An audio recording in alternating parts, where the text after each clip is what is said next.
다니엘서 5장 25절부터 28절 말씀 같은 목소리로 읽겠습니다. 시작. 기록된 글자는 이것이니 곧 메네 데겔 우바르시니라.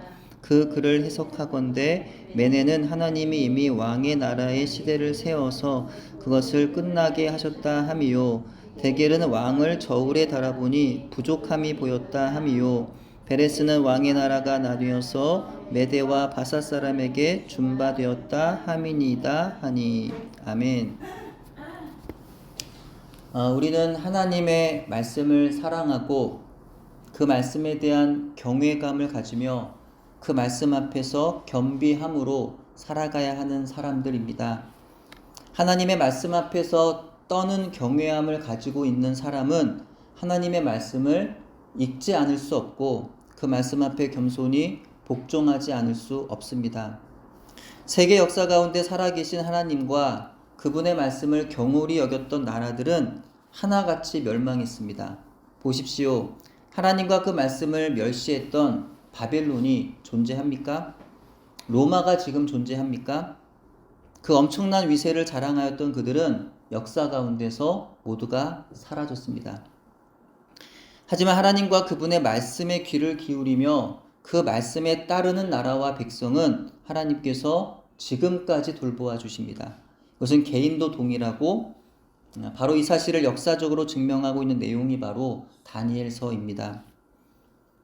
세상의 부와 권세와 지식을 가진 사람들이 아무리 그들의 힘을 자랑하여도 그 힘 앞에서 굴복하지 않을 수 있는 것은 우리의 마음에 그들보다 크고 강하신 하나님의 말씀이 있기 때문입니다. 아무리 세상이 흔들리고 인생에 가장 중요하게 여겼던 것들이 한순간 무너졌어도, 그리고 눈앞에 보이는 현실은 나아질 것 같지가 않아 답답한 상황이라도 낙심하지 않을 수 있는 것은 우리 마음에 그 모든 현실적인 문제들 위에 계시는 하나님의 말씀이 있기 때문입니다. 다니엘서는 바로 이 부분에 대해서 우리에게 교훈하고 있는 책입니다. 가장 답답하고 고통스러운 세계 역사 한가운데 있던 소년들이 어떻게 하나님 말씀을 붙잡았으며 그 말씀의 통치에 순종하며 살아왔는지, 그리고 그들을 통해서 하나님께서 어떤 일을 행하셨는지에 대한 기록이 바로 다니엘서입니다. 다니엘과 새 친구들과 같이 오늘날 이 시대에서 살아가려면 우리에게도 가장 필요한 것은 뜻을 정하는 것이라 하였습니다. 여러분은 뜻을 정하셨습니까? 막연하게 사는 신앙생활은 오래가지 못합니다. 뜻을 정하지 않으면 생각 없이 살게 됩니다. 사는 대로 생각하게 됩니다. 뜻을 정하지 않으면 생각 없이 세상 흐름에 따라서 떠내려갑니다. 그렇게 1년이 지나도 성경 한 줄 기억나는 것이 없고 하나님 앞에 감사로 영광 돌릴 일이 하나도 없게 되는 것입니다. 분명한 뜻을 정해야 합니다. 매일 새벽 혹은 매일 저녁에 기도해야지. 매 성경 읽고 실천해 봐야지. 매일 한 번이라도 예수님을 전해 봐야지. 매일 하나님께 감사로 말하면서 살아가야지. 라고 하는 등의 뜻을 분명하게 정할 때 하나님은 그 마음을 보시고 도우시는 겁니다. 뜻을 정한 한 소년이 있었습니다. 하나님의 말씀에 따르기로 그리하여 우상을 섬기는 왕의 음식과 포도주로 자기를 더럽히지 않으리라 뜻을 정한 소년이 있었습니다. 당시 그 소년 다니엘의 나이는 여러 주장들이 있어서 정확히 알긴 어렵지만 오늘날 우리로 말하자면 아마도 대략 15살 어떤 중학생 정도의 소년이었을 것입니다. 그때 바벨론은 다니엘을 비롯하여서 유다의 왕족과 귀족 출신의 소년들을 포로로 잡아갔습니다. 왜 그랬을까요? 잡아가서 노예로 부릴 수도 없었고 전쟁의 군사로 사용할 수도 없는 그 힘없는 아이들을 왜 잡아갔던 걸까요? 바벨론이 갈수록 정복지를 넓혀가면서 다스려야 할 피정복 국가들이 많아지자 그들을 통치할 수 없게 되었습니다. 그래서 피정복 지역의 인재들을 데려다가 바벨론식 종교와 바벨론식 문화와 바벨론식 사상과 바벨론식 학문으로 교육하여 다시 그들의 나라로 되돌려 보내 그 나라를 바벨론식으로 다스리게 했던 겁니다. 이런 이유로 유다의 소년들도 잡아갔던 거죠. 그래서 일단은 외모적으로 흠이 없고 아름다운 소년들, 예, 지혜와 지식에 통달하여 학문에 익숙한 소년들. 그러니까 적어도 공부하기 싫어하는 아이들은 아니에요. 그런 애들은 안 돼요. 책을 수십 번을 읽는데 아무리 읽어도 이해할 줄 모르는 그런 아이들은 제외됩니다. 예, 충분하게 미래 인재로 키울 만한 소년들을 잡아갔던 거죠. 8년 후 느부갓네살이 두 번째 유다를 침략했을 때 에스겔이 25살의 나이로 여호야긴 왕과 유다의 방백들과 군사들과 기술자들과 함께 포로로 바벨론으로 잡혀가게 되는데요. 그러니까 계산해 보면은 다니엘이 잡혀가던 때 아직 예루살렘에 있었던 에스겔은 다니엘과 비슷한 나이에 17살이었던 것입니다. 이들은 어린 나이에 이미 하나님 말씀으로 준비된 사람들이었어요. 그렇다면 그들이 어떻게 이렇게 이 시대 하나님의 귀한 사람으로 하나님의 사람으로 쓰일 수 있도록 어떻게 그렇게 말씀으로 준비가 될 수가 있었던 걸까요? 네, 다음 화면 넘겨주세요. 남유다의 16대 왕 요시아는 8살의 나이에 왕위에 올라서 제위 12년에 이스라엘 내의 모든 우상들을 때려 부수었습니다. 유다뿐만이 아니라 남쪽 북쪽에 걸쳐서 모든 우상들을 다 때려 부셨어요. 그때 뭐 역사적인 어떤 그런 배경도 물론 작용이 되었다고 합니다. 역사적으로 당시 그 뭐 모압이니 암몬이니 이런 나라들이 다 바벨론에게 멸망을 했기 때문에 그래서 어떤 그 뭐예요? 그 국제 어떤 그런 에 있어서 문제가 생기질 않는 거예요. 예. 그래서 다 때려 부술 수 있었습니다. 그리고 제위 18년째 되던 해 BC 622년에는 예루살렘 성전을 청결하게 하였습니다. 그러던 중에 제사장 힐기야가 여호와의 전에서 헌금한 돈을 꺼내다가 모세가 받은 여호와의 율법책을 발견하게 됩니다. 왕이 그 율법책의 말씀을 읽고는 옷을 찢으며 회개합니다. 또 요시야 왕이 당시 했던 일을 역대하 34장 29절에서 33절에 이와 같이 기록하고 있는데요. 우리 화면 보시면서 같이 읽도록 하겠습니다.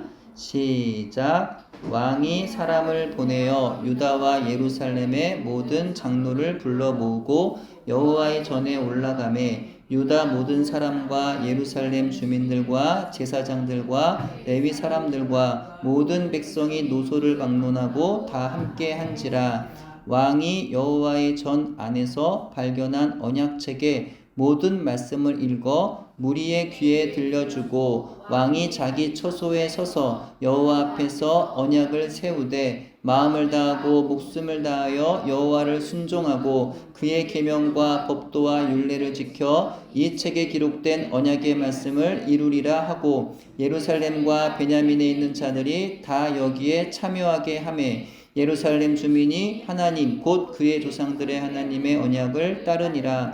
이와 같이 요시아가 이스라엘 자손에게 속한 모든 땅에서 가증한 것들을 다 제거하여 버리고 이스라엘의 모든 사람으로 그들이 하나님 여호와를 섬기게 하였으므로 요시아가 사는 날에 백성이 그들의 조상들의 하나님 여호와께 복종하고 떠나지 아니하였더라. 아멘. 요시아가 종교개혁을 단행하던 가운데 발견한 그 여호와의 언약책을 들고서 그는 이스라엘 온 백성들을 모아놓고 그 책의 말씀을 크게 읽어 그들에게 들려주었습니다. 왕은 여호와 앞에서 그 언약을 세워 여호와를 따르고 그분의 계명과 증거와 규례를 온 마음과 영혼을 다해 지키고 순종하기로 결심했습니다. 이 이스라엘의 모든 백성들이 이전의 우상 숭배를 떠나 여호와 하나님의 말씀을 따르게 되었던 것입니다. 근데 바로 그때 당시 그 부흥의 현장에 다니엘과 하나냐와 미사엘과 아사랴가 있었습니다. 힐기야가 여호와의 율법을 발견했던 그 시기에 다니엘과 세 친구들 또 에스겔이 태어나 요시야 왕의 시대에 약 13년 동안을 하나님 말씀으로 훈련 받았던 것입니다. 이처럼 어려서부터 여호와의 말씀을 청종하는 왕의 통치 아래서 온 백성이 말씀에 따라 살아가던 시대에 자라난 다니엘이었기에 그의 마음에는요 하나님의 말씀이 있었습니다. 그렇기 때문에 어떤 환경에서도 그는 낙심하지 않을 수 있었던 거예요. 아무리 어린 나이에 거대한 침략자 나라의 포로로 잡혀갔어도 그들의 세력에 굴하지 아니하고 하나님 백성으로서의 신앙을 지켜낼 수가 있었던 것입니다. 여러분 생각해 보십시오. 10대의 나이는 너무 어린 나이 아닙니까? 전쟁을 경험하고 나라가 망하고 나라의 왕과 지도자들이 포로로 막 끌려가는 그런 시대에 자기도 부모 곁을 떠나서 포로가 되어 낯선 나라로 끌려갔으니 이 얼마나 두렵고 답답한 상황인가요? 여러분 가운데 전쟁을 경험하고 계신 분이 계신가요? 지금 나라가 망했나요? 삶의 터전이 모두 흔들리고 무너져 나의 의사와는 상관없이 강제로 다른 곳으로 옮겨졌나요? 우리 가운데 이런 상황 놓인 분들은 없습니다. 근데 우리는 왜 낙심하고 염려하는 걸까요? 다니엘은 우리와도 비교도 되지 않은 답답한 상황 속에 놓여 있었습니다. 단 한 번도 상상하지 못했던 환란의 때를 지나고 있었습니다. 하지만 다니엘은 흔들리지 않았습니다. 무너지지 않았습니다. 왜요? 그의 마음에 어려서부터 들었던 말씀, 어려서부터 만났던 하나님의 말씀이 있었기 때문입니다. 다니엘서의 배경은 이스라엘도 유다도 아닙니다. 바벨론이라는 나라가 다니엘서의 배경이 됩니다. 이전엔 하나님을 아는 백성들이 다수였던 나라에서 신앙생활을 했다면 지금은 다수가 하나님을 알지 못하는 나라에서 신앙생활해야 했던 거죠. 하지만 하나님은 바벨론의 위대한 통치자들도 그분 앞에 굴복하게 하시는 것을 이 다니엘서를 통하여서 똑똑히 보여주십니다. 다니엘서가 어떤 책인지는 다니엘 1장 1절과 2절에 분명히 제시가 됩니다. 다음 화면 1절 보시면은 이렇게 말씀하고 있어요. 유다 왕 여호야김이 다스린 지 3년 되는 해에 바벨론 왕 느부갓네살이 예루살렘에 이르러 성을 에워쌌더니, 여기서 주어는요 느부갓네살입니다. 서술어는 에워쌌더니입니다. 즉 느부갓네살이 예루살렘을 에워쌌다는 거예요. 그것이 바로 세상이 보는 시각이고 세상이 말하는 바입니다.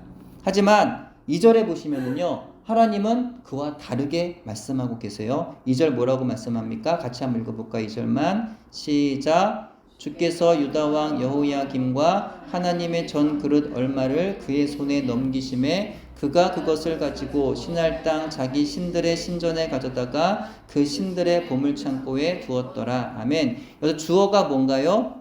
주어는 주께서, 서술어는 뭡니까? 넘기심에. 즉 주께서 하나님의 전 그릇 얼마를 그의 손, 느부갓네살의 손에 넘기셨다는 겁니다. 그러니까 느부갓네살이 가져간 게 아니라 하나님이 넘기셨다는 거, 그의 손에. 세상이 보는 눈으로는 세상에 힘 있는 자들이 왕이 되어서 세상을 다스리고 전쟁에서 승리하는 것 같지만, 세상의 가치관으로는 사람이 이 모든 일을 주관하는 것 같아 보이지만 성경은 그렇지 않다는 거예요. 주께서, 하나님께서 세상을 다스리시고 하나님께서 전쟁도 주관하시며 하나님께서 세상의 모든 일들을 통치하신다는 겁니다. 다음 한번 보여주십시오. 2장 1절에서 느부갓네살은 꿈을 꾸고는 번민하여 잠을 이루지 못합니다. 꿈이라는 것은요 인간의 능력 밖의 것을 의미합니다. 아무리 세상에 걸출한 통치자일지라도 그가 할 수 없는 일이 있다는 거예요. 또 그 일을 해결하실 수 있는 분은 오직 하나님뿐이시라는 겁니다. 이 문제를 해결하기 위해서 느부갓네살은 바벨론의 박수와 술객과 점쟁이와 술사들을 부릅니다.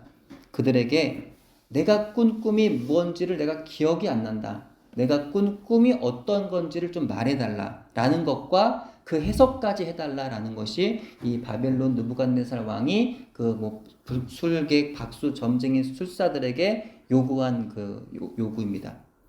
하지만 그들은요 어땠습니까? 왕이 꾼 꿈이 무엇인지조차도 알아내지 못합니다. 그러면서 그들은 2장 11절에 이렇게 말하고 있어요. 왕께서 물으신 것은 어려운 일이라 육체와 함께 살지 아니하는 신들 외에는 왕 앞에 그것을 보일 자가 없나이다. 그래서 무엇을 의미합니까? 세상에서 영적인 세계에 대해서 보이시는 분은 오직 하나님뿐이라는 거예요. 그들이 스스로 그렇게 자기도 모르게 고백하고 있는 겁니다. 자기들이 섬기는 신들에게는 그런 능력이 없다는 거예요. 자신들의 육체와 접촉이 가능한 그런 신들은 이 일을 보일 수가 없고 오직 육체와 함께 살지 아니하는 신만 그 일을 보일 수가 있다는 겁니다. 그들은 하나님을 가리킨 것은 아니었지만 이후 하나님께서 다니엘을 통하여 앞으로 일어날 세상 역사에 대한 그 해석을 보이심으로 그들이 말한 참신이 바로 하나님이시라는 사실을 하나님께서 친히 증명해 보이셨습니다. 세상에는 용하다는 점쟁이들이 있습니다. 여러분, 용하다는 점쟁이 만나보신 적 있으신가요? 예. 사주팔자라는 것을 공부해서 맞추는 게 아니라 혹은 엉터리로 뭐 바닷가니까 뭐 물을 조심해라 뭐 이렇게 얘기를 하고 또 나이가 한 30대로 보이니까 곧 결혼할 거다 뭐 이런 얘기를 하는 엉터리로 때려 맞추는 거죠. 근데 그걸 보고 모르는 사람들은 아 용하다 이렇게 말합니다. 그런 거 말고 실제 신이 내린 점쟁이는 진짜로 영적인 세계를 보고 미래를 맞출 수 있다고 생각하는 사람들이 있습니다. 하지만 이것은요 새빨간 거짓말입니다. 영의 세계를 보이시고 그 세계의 은밀한 비밀을 가르치시며 미래의 일을 가르치시는 분은 오직 하나님밖에 없으십니다.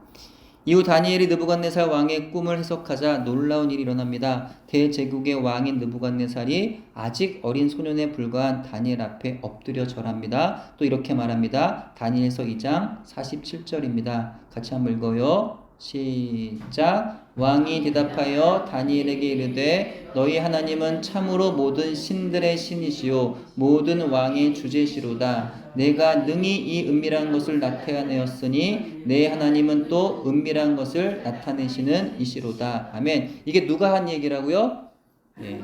느부갓네살. 다니엘이 한 말이 아니에요. 이방신을 섬기는 우상을 섬기는 왕 느부갓네살이 살아계신 하나님을 찬양하며 영광 돌립니다. 이처럼 하나님은 느부갓네살을 통해서 이 시대의 주인이 누군지 또 느부갓네살과 그의 나라 바벨론을 사용하시는 분이 누군지 그들 열국 가운데 강하게 하셨고 또 나아가 유다를 정복하게 하시니까 누구신지를 가르쳐 주신 겁니다. 이후에도 반복적으로 이와 같은 일들을 통하여 하나님은 느부갓네살에게 찬양과 영광을 받으십니다. 이후 바벨론의 첫 번째 왕인 느부갓네살의 뒤를 이어서 짧은 통치 기간을 가졌던 3명의 왕을 지나 5번째로 왕이 된 사람이 바로 나보니두스였습니다. 그는 통치 기간의 대부분을 멀리 나라 밖에 있었어요. 그가 사랑한 달의 신을 섬기려는 목적으로 나라 밖에 있었다는 이야기도 있고 전쟁을 치르느라 그리했다는 이야기도 있습니다. 그래서 통치 대부분을 아들 벨사살이 섭정하도록 맡겼던 겁니다. 벨사살은요 매우 교만했습니다. 그의 교만은 5장에 등장하는 모습에서 여실히 드러납니다. 성경은 5장 1절에 이렇게 기록합니다. 벨사살 왕이 그의 귀족 1000명을 위하여 큰 잔치를 베풀고 그 1000명 앞에서 술을 마시니라. 사실 교만은요 인간의 어리석음에서 옵니다. 참으로 지혜로운 사람은요 교만하지 않아요. 어리석은 사람이 교만합니다. 자기의 지식, 가진 거를 자랑하는 사람들, 그 사람들이 지혜로워 그런 것 같지만 아니라는 거예요. 오히려 자기를 낮출 줄 알고 지금 자신이 어떤 상황에 처해 있는지, 그래서 자기가 어떻게 지금 처신해야 하는지를 잘 알고 있습니다.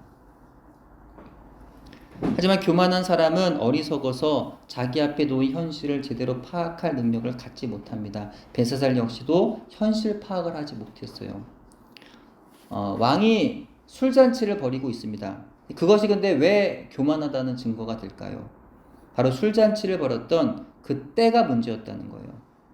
그가 1000명의 족들을 모아놓고 술잔치를 벌인 때는 이미 페르시아와의 전쟁에서 패배를 거듭하고 있던 때였을 뿐만 아니라 지금 페르시아 군대에게 포위를 당하고 있던 때였기 때문입니다. 근데 한가하게 술이나 퍼마시면서 연애를 벌일 처지가 그럴 상황이 아니었다는 거예요. 하지만 그는 바벨론은 절대 무너질 수 없어 이런 생각을 갖고 있었습니다. 난공불락의 철옹성이라면서 절대 무너지지 않나 라고 생각해서 그 위기 때에도 술이나 퍼마시고 있었던 겁니다. 바벨론 성은요 주변에 강과 성벽이 각각 이중으로 둘러싸여 있었습니다. 적들이 뚫으려야 뚫을 수 없는 견고하고 튼튼한 성이었습니다. 하지만 벨사살은 이 전쟁에 나서고 있는 그 페르시아 왕이 누구였는가 하는 것을 간과했어요. 페르시아 고레스 왕은요 보통의 사람이 아니었습니다. 그 능력이 당대 매우 걸출한 왕이었어요. 쉽게 그 전쟁을 포기할 왕이 아니었습니다. 그는 작은 나라였던 그 페르시아를 하나로 뭉쳐서 이미 큰 나라 메디아를 정복한 왕이었습니다. 고레스는 군대를 이끌고 바빌론으로 진격하여 유프라테스 강이 지나는 길에 고랑을 180개 팠습니다. 왼쪽으로 고랑 180개, 오른쪽 고랑을 180개, 총 360개 고랑을 파니까 물줄기가 가다가 그 고랑 사이로 다 이렇게 새나가는 거예요. 그러니까 수면이 점점점 내려갑니다. 사람이 충분히 걸어갈 수 있는 수면이 됩니다. 그래서 바벨론 성문까지 그 고레스와 고브리아스 장군 또 수많은 그 군대들이 성문 앞까지 진입할 수가 있었다는 거예요. 네, 다음 화면 한 장 넘겨주세요. 그럼 이제 성문은 어떻게 열었던 걸까? 성문까지는 도달했는데 그 정말 어마어마하게 견고한 그 성문을 어떻게 여느냐, 그 성을 어떻게 무너뜨리냐, 그게 문제죠. 바벨론 성벽은 두께가 7m에서 30m에 이르렀습니다. 성벽의 총 둘레는 90km였고요. 성벽 높이는 20m입니다. 성의 총 면적은 오늘날 서울의 크기였다라고 알려져 있고 성문의 수는 100개에 달했는데 그분이 청동으로 되어 있어서 뚫을 수 없었습니다. 게다가 성 안에는 적들이 아무리 오랜 세월 포위해도 견딜 수 있을 만큼의 무려 20년 분량의 식량이 비축되어 있었고 물도 유프라테스 강에서 공급이 되었습니다. 절대로 무너질 수 없는 영원한 제국이었다는 거예요. 근데 그러면 이 성문을 도대체 어떻게 뚫고 페르시아 군대가 들어갔느냐라는 거죠. 이에 대해서 여러 가지 설이 있습니다. 하나는 마루독 신을 섬기던 제사장들이 벨사살 왕이 자신이 섬기는 마루독이 아니라 달신을 섬기고 있어서 거기 불만을 품고 있던 찰나에 페르시아 군대가 쳐들어오자 성문을 열어주었다는 그런 이야기가 있고요. 또 하나는 나보니두스 왕이 나라를 떠나 있고 벨사살은 폭정을 펼치고 있어서 분노한 백성들이 성문을 열어주었다라는 그런 이야기가 있습니다. 이처럼 페르시아의 고레스 왕은 어떻게든 바벨론을 정복하려 하고 있고 백성들의 마음 그에게서 떠났는데 벨사살은 바벨론 성의 견고함만 믿고 교만을 떨고 있었던 거예요. 이 벨사살의 교만은요 2절에 또 두드러지게 나타납니다. 우리 2절 같이 한번 읽어볼게요. 시작. 벨사살이 술을 화면 있습니다. 시작. 벨사살이 술을 마실 때 명하여 그에 붙인 느부갓네살이 예루살렘 성전에서 탈취하여 온 금, 은 그릇을 가져오라고 명하였으니 이는 왕과 귀족들과 왕후들과 후궁들이 다 그것으로 마시게 함이었더라. 아멘. 한 장 더 넘겨주세요. 이 벨사살은 감히 역대 어느 왕들도 하지 않았던 신성 모독의 죄를 범하고 있었습니다. 유대의 신의 성전에 있던 기물들을 가져와서 술잔으로 사용했던 거예요. 그래서 그들의 선대왕 어느 누구도 감히 버리지 않았던 일이었습니다. 바로 그때 사람의 손가락이 환상중에 나타났습니다. 사람이 아니라 하나님의 손가락이었겠죠. 왕궁 촛대 맞은편 석회벽에 글자가 쓰여졌는데 그 글은 바로 메네 데겔 우 바르신이었습니다. 이 상황을 바라보는 왕은요 까무러칠 정도로 놀랐습니다. 연애를 즐기던 그 아주 흥겹게 즐기던 그 얼굴빛이 갑자기 흑빛으로 변했습니다. 너무 놀라서 넓적다리 마디가 녹는 듯 하였고 무릎이 덜덜덜 떨리면서 서로 부딪혔습니다. 왕은 두려워 떨며 여느 때와 같이 그 글자가 의미하는 바를 알기 위하여서 나라의 지혜자들을 불러들였습니다. 그 중에 다니엘은 없었습니다. 아마도 오래전 느부갓네살의 젊은 아내였을 왕비의 추천으로 다니엘은요 벨사살 앞에 서게 됩니다. 다니엘은 벨사살 왕 앞에서 그에게 느부갓네살 시대 역사를 쫙 브리핑해 줍니다. 그가 어떻게 어떤 일이 있었고 하나님을 어떻게 만났고 경험했고 하나님을 어떻게 찬양했고 이런 것들 쫙 이야기를 해줍니다. 이어서 벨사살이 정죄받은 이유가 바로 그 역사와 관련이 있다고 선언합니다. 5장 22절에 24절에 다니엘이 이렇게 말하고 있는데요. 제가 읽어드릴게요. 벨사살이여 왕은 그의 아들이 되어서 이것을 다 알고도 오히려 마음을 낮추지 아니하고 도리어 스스로 높여서 하늘의 주제를 거역하고 그 전 기명을 왕의 앞으로 가져다가 왕의 귀인들과 왕후들과 빈궁들이 다 그것으로 술을 마시고 왕이 또 보지도 듣지도 알지도 못하는 금, 은, 동, 철과 목, 석으로 만든 신상들을 찬양하고 도리어 왕의 호흡을 주장하시고 왕의 모든 길을 작정하신 하나님께는 영광을 돌리지 아니한지라. 이러므로 그의 앞에서 이 손가락이 나와서 이 글을 기록하였나이다. 무슨 말인가요? 하나님께서 선대왕 느부갓네살을 브리핑한 역사를 벨사살이 이미 알고 있다는 겁니다. 지극히 높으신 하나님께서 자기 뜻대로 나라를 다스린다는 진리를 들어 알고 있었다는 거예요. 하지만 그냥 그렇게 알고만 있었고 그것이 전부였습니다. 다니엘의 정죄는 바로 이것이었어요. 벨사살은 그 하나님의 행하신 역사를 다 알고 있었으면서도 그 역사의 교훈을 무시했다는 겁니다. 성경에는 역사 속에서 일하신 하나님의 이야기로 가득합니다. 그 역사를 무시하는 사람은 그 속에 담긴 하나님의 말씀도 무시하는 겁니다. 벨사살이 바로 그런 자였다는 거예요. 그 역사를 통해 자신에게 알려진 하나님 말씀을 무시했어요. 그 하나님의 말씀 속에 담긴 심판자요 구원자이신 하나님의 존재와 행위를 멸시하고 있었던 것입니다. 다니엘은 이제 그 글씨의 의미를 설명해 주었습니다. 그 글씨는 메네 데겔 우 바르신이었습니다. 그 의미는 세어졌다, 달아졌다, 그리고 쪼개졌다입니다. 어떤 학자들은 메네를 화폐 단위 문화로 봅니다. 문화는 250세겔입니다. 마치 돈을 헤아리듯이 세고 또 세신다는 뜻이에요. 데겔은 무게 단위인데 11.42g이라고 합니다. 그것을 저울에 얹어놓고 어느 쪽으로 기우는지를 살피신다는 겁니다. 즉 하나님은 오랜 기간 벨사살을 살펴보셨다는 거예요.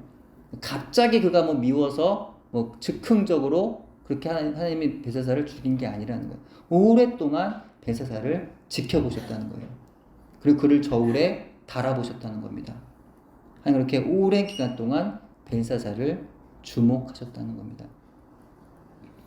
하나님이 그를 주목하시던 오랜 기간 동안에 벨사살은 선왕인 느부갓네살을 통해 하나님께서 큰 권세와 위엄을 선왕에게 주셨다는 것을 알았습니다. 그 하나님을 거역하고 자기를 높이다가 쫓겨나 소처럼 풀을 먹는 신세가 된 것도 알았습니다. 그가 그 일 이후에 하나님을 어떻게 찬양하며 영광 돌렸는지도 알았습니다. 그럼에도 불구하고 역사를 통하여 가르쳐 주신 하나님 말씀을 그는 거역했던 거죠.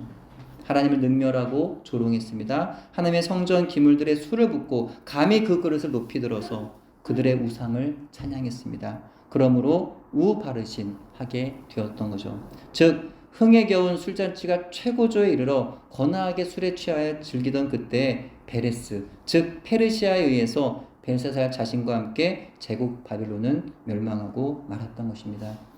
하나님 말씀을 망령되게 여기는 사람의 결말은 이와 같습니다. 다음 화면 잠언 29장 18절 말씀 같이 읽습니다. 시작. 묵시가 없으면 백성이 방자히 행하거니와 율법을 지키는 자는 복이 있느니라. 아멘. 하나님 말씀을 무시하고 경홀히 여기는 자에게는 하나님의 심판이 임합니다. 아무리 거대한 제국의 왕으로서 누구도 넘볼 수 없는 난공불락의 성 안에 있어도 하나님께서 행하시면 하룻밤에도 무너질 수 있습니다. 하지만 하나님 말씀을 붙잡는 사람은 그 거대한 제국에 포로로 잡혀간 답답하고 가슴 아픈 상황에서도 하나님이 도우십니다.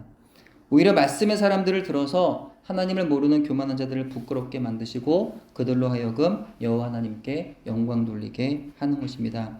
여러분은 지금 어떤 상황에 계십니까? 혹시 하나님 말씀을 잊어버리고 즐겁고 흥겨운 날들 지내고 계십니까? 하나님은요, 그런 우리의 삶도 그분의 저울에 달아보시며 기다리실 것입니다. 그 때가 차면 그 즉시 우바르신 심판의 때에 우리를 넘기실 것입니다. 용서도 받을 수 있는 기회가 있습니다. 그 기회가 지나면 용서받을 수 없어요. 구원의 때가 있습니다. 벨사살은 용서받을 그 기회를 잃은 거예요. 구원의 때를 잡지 못한 겁니다. 죄에 죄를 더하였습니다.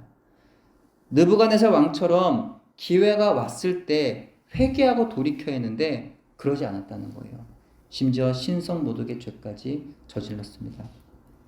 우리에게도 회개의 기도가 먼저 있어야 하겠습니다. 가장 먼저 주의 나라와 그의 일을 우리는 구해야 하겠지만 우리의 삶에 죄가 있다면 그것부터 해결해야 하는 것이죠. 먼저 내가 주님 앞에 정결해야 우리가 주의 나라와 주의 일을 위하여 기도할 수 있는 것이 아니겠습니까? 우리도 하나님께로 돌아가야 하겠습니다. 인생은 종이 한 장 차이입니다. 마음 먹기 나름입니다. 세상의 이야기인데 틀린 말이 아닌 것 같죠. 예. 하나님의 말씀이 주어지고 있음을 알면서도 그냥 죄의 길로 계속 걸어가면 결국 망하는 거죠. 하지만 지금 바로 뒤로 돌기만 하면 바로 거기에 주님이 계십니다. 그 주님 앞에서 무릎 꿇기만 하면 주님이 일하시는 줄로 믿습니다. 어떤 상황에서도 낙심하지 맙시다. 포기하지 맙시다. 걱정하지 말고 두려워하지 맙시다. 흔들리지도 말고 무너지지도 맙시다. 왜냐하면 우리에게는 하나님이 계시기 때문입니다. 아멘. 왜냐하면 우리에게는 하나님이 계시기 때문입니다. 우리 인생에서 우리가 반드시 믿고 기억해야 할 딱 두 가지가 있는데 그것이 무엇인지 아십니까? 우리 인생에서 우리가 세상을 살아가면서 딱 기억하고 믿어야 할 두 가지가 있습니다. 첫째는 하나님이 계신다. 둘째는 그 하나님이 날 사랑하신다. 아멘. 누가 그 어떤 소리를 해도 별의 별 소리를 다 해도 너가 그래도 하나님이 사랑하겠어? 아무리 그런 소리가 들려와도 아니라는 거예요. 하나님은 계시고 그 하나님 나를 사랑하십니다. 이 사실을 믿고 기억하면서 우리가 해야 할 하나의 일이 있다는 것. 그것은 바로 하나님 말씀을 경외하는 것. 여러분 하나님 말씀에 대한 경외심이 있으신가요? 마지막 심판의 때에 가서 하나님 말씀 앞에 두려워 떠는 게 아니라 바로 지금 하나님 말씀 앞에서 떨 줄 아는 그렇게 하나님 말씀을 경외하는 저와 여러분 되기를 바랍니다. 오직 말씀의 사람으로 살면 됩니다. 위기의 때를 이기는 방법은요 다른 것이 없습니다. 여러분 위기의 때를 지나보셨나요? 예, 너무나 힘들고 답답하고 어려울 때는 정말 너무 힘들어요. 기도도 잘 나오지 않고 답답합니다. 돌파구가 보이지 않아요. 예. 흔들리는 세상에서 나를 지키는 길도 날마다 무너지고 깨진 내 마음을 지켜내는 길도 다른 것으로는 불가능합니다. 오직 말씀만이 우리의 험한 인생의 길에 돌파구가 되어준다는 사실을 믿으시기 바랍니다. 오직 하나님의 말씀을 붙잡고 의지함으로 세상을 이길 수 있는 저와 여러분이 되시기를 주님의 이름으로 축원합니다. 기도합니다. 하나님 감사합니다. 세상을 살아갈 때 정말 다니엘이 살았던 그 거대한 제국 바벨론과 같은 이 세상을 우리가 또한 살아갑니다. 하나님 우리의 삶의 자리 또 삶의 현장 가운데서 날마다 우리가 그 무엇보다도 하나님 아버지의 말씀을 경외하게 해주시고 그 말씀을 붙잡고 의지하며 살아갈 때에 세상의 그 어떤 소리에도 무너지지 않고 흔들리지 아니하며 낙심치 아니하고 그 말씀 붙들고 이길 수 있도록 하나님 인도하여 주시옵소서. 예수님의 이름으로 기도합니다. 아멘.